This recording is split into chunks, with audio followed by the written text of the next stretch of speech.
Right, so it's time for Trend Wave, and good to have Lizzie Musa back with us. Lizzie, morning to you.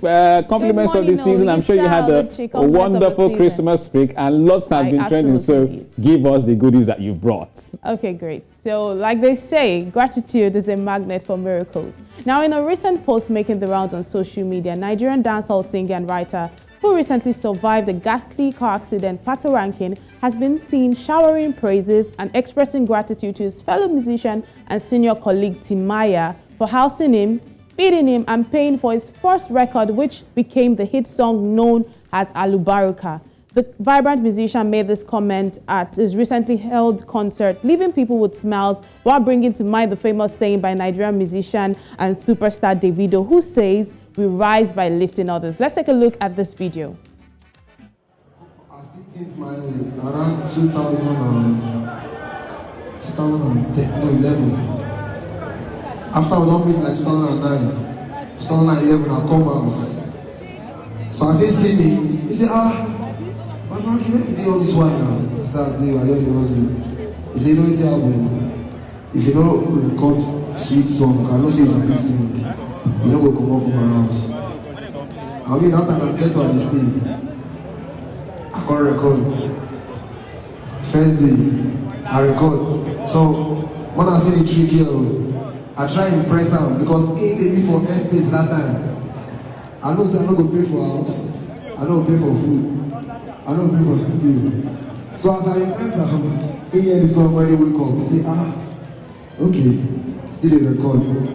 And so this man take drag me, God is not bless me. So the year, my main land will stay that time, Marwa Garden.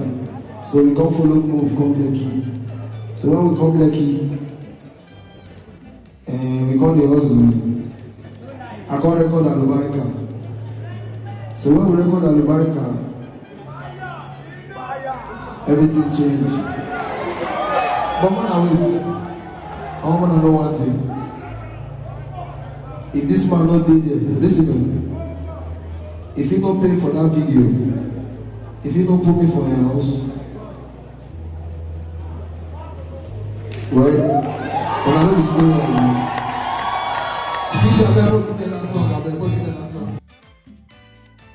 that's a very, very heartwarming moment right there with Patoranking and Timaya.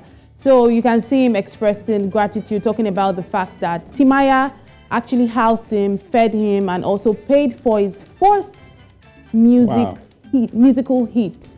Very beautiful right? moment. I remember yes, quite correctly. Alubarika. Yeah. And then this has gotten people saying, you know what? At the end of the day, the summary is just keep helping people, just keep being good to people, and that's the takeaway from that particular one right there. And I'm just so glad to see it trending. And as you can see, that's a comment from Mark Probit. Mark Probit says, it said if it wasn't for Timaya, there wouldn't be any Patoranking. Grateful heart. And then we had the final one which says that the summary of everything is try and help someone as long as you can afford it. That's the takeaway from that.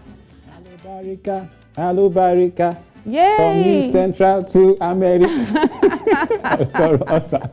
All right, Liz, so what's up next on the trend wave? Also It's Shatta Wale, right? Still about Shatta Wale, who seems not to be backing down from his war of words against Nigerian artists. Now, in a series of strongly worded tweets against Nigerian artists and their fans, he has expressed disdain and continuously downplayed the achievements of Nigerian musicians, tagging them as being unable to show love. I wonder why.